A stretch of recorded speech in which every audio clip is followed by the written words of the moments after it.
అందరికి నమస్కారం. ముందుగా ఒక తమిళ్ సినిమాని పాన్ ఇండియా సినిమా చేసిన శంకర్ గారికి, ఒక తెలుగు సినిమాని ఇప్పుడు గ్లోబల్ సినిమా చేసిన రాజమౌళి గారికి ఫిలిం ఇండస్ట్రీ తరపున బిగ్ కృతజ్ఞతలు సార్. ఎందుకంటే మాకు ఒక పాత్ చూపిస్తున్నారు. శంకర్ గారు మొదలుపెట్టారు, ఇప్పుడు రాజమౌళి గారు కూడా గ్లోబల్ వరకు తీసుకెళ్ళి మాలాంటి ఎంతోమందికి ఇలా సినిమా తీస్తే ఎక్కడి వరకు తీసుకెళ్ళొచ్చని ఒక ధైర్యాన్ని ఇచ్చిన మీ ఇద్దరికి thank you very much. And game changer already మొన్న యుఎస్లో మాట్లాడాను, మళ్ళీ ఫోర్త్కు చాలా దాచుకోవాలి. సో ఈరోజు ఓన్లీ ట్రైలర్.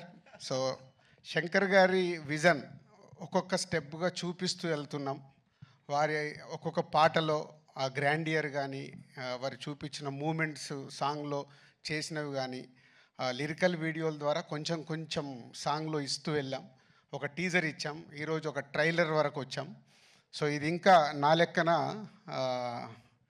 40-50%. సో చాలా దాచిపెట్టి శంకర్ గారు 10th రోజు అందరికీ చూపించబోతున్నారు. ఈ సినిమాలో ఎన్నో మూమెంట్స్ అన్ప్రెడిక్టబుల్గా ఉంటాయి, అది మట్టుకు ఖచ్చితంగా చెప్పగలుగుతాను. నిన్నే తమన్ బ్యాక్గ్రౌండ్ స్కోర్ చేస్తూ రమ్మంటే ప్రసాద్ ల్యాబ్కి వెళ్తే 2 రీళ్లు చూపించాడు. అది చూసిన తర్వాత ఇంకా గట్టిగా తొడగొట్టాలని ఉంది, కానీ ఓవర్ అవుతుందని ఆగిపోతున్నాను. సో 10th వరకు మీలాగే మేము కూడా ఒక ఎగ్జైట్మెంట్ని ఆపుకుంటూ ఒక గొప్ప సినిమా అంటే ఒక కమర్షియల్గా శంకర్ గారు ఎన్నో సినిమాలు నేను ఎప్పుడు చెప్తుంటాను. ఒక జెంటిల్మెన్ దగ్గర నుంచి భారతీయుడు కానీ, ఒకే ఒకటి కానీ, శివాజీ కానీ, ఆఫ్టర్ లాంగ్ టైం మళ్ళీ శంకర్ గారు ఒక స్ట్రేట్గా తెలుగులో సినిమా చేస్తూ అలాంటి సినిమా మాకు ఇచ్చినందుకు వారికి కృతజ్ఞతలు.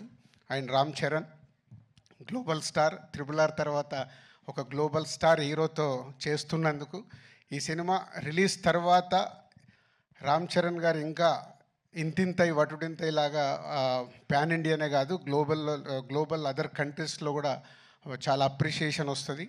సో మా పెట్టిన డబ్బులు తిరిగి లాభాలతో వస్తుందని వెయిటింగ్లో ఉన్నాం ఈ సంక్రాంతికి. Thank you very much. Thank you so much Shirish garu. As usually మౌనంగానే వారి విషయాన్ని తెలియచెప్పారు.